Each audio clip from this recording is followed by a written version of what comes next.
So we farm about 1,000 hectares here, and we had about 90% of that land burnt, and also lost over 1,000 head of sheep and a couple cattle.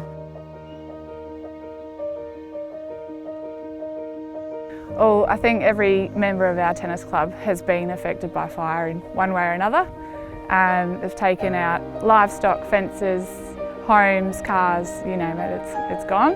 The club rooms themselves were destroyed, popped off the face of the earth pretty much, on the night of the 3rd, which was really traumatic experience for a lot of people, because that's the community, the hub of the western end of the island.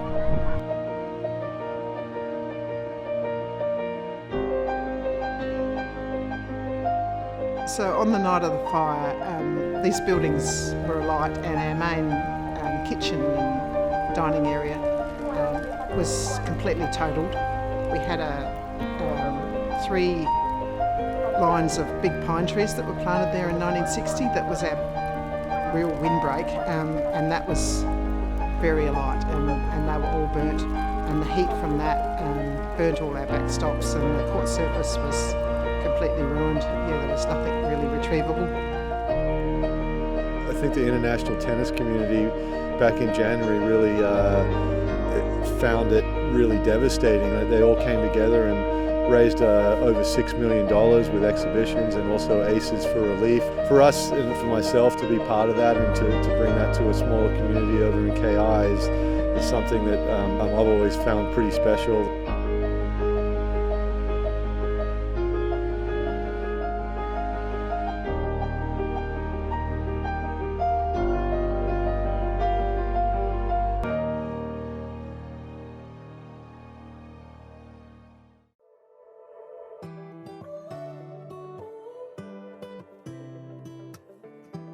It's so exciting to see the kids out. The community is very positive and happy, and the future is looking great.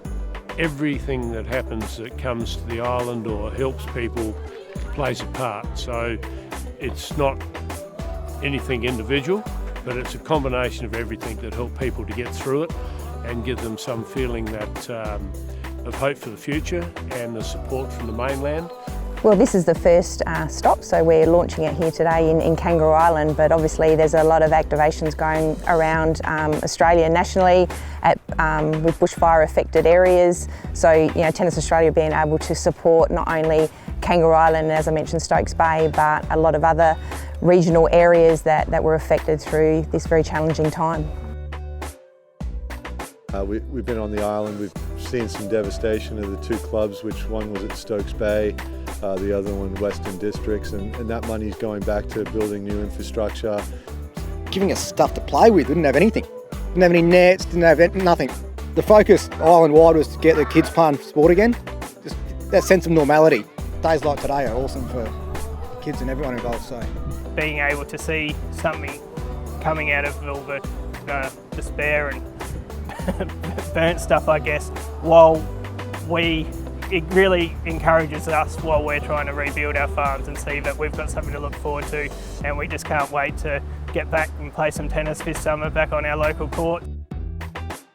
We'll wait till the new rebuild to put the barbecue together and christen it, but we will definitely be using the outdoor equipment for tennis this season, which I'm really looking forward to. And it's always been a sport that's been very social and been able to bring communities together, and I think our trip over here to KI has been part of that, especially with the bushfire relief and what the Australian Open and also the Australian Tennis Foundation has put together. One of the things we do is have a bit of a gathering after tennis where people that don't play turn up, and we have drinks and nibbles and sit around and have a chat together, because we've had to be quite separate. There's so many of us burned out that we've had to be working in our own spot. We haven't been helping each other like we normally would, so I'm looking forward to getting a bit of frustration out and slamming the ball around a bit. Just getting back to a normal routine and actually socialising with people, because it's been a long winter.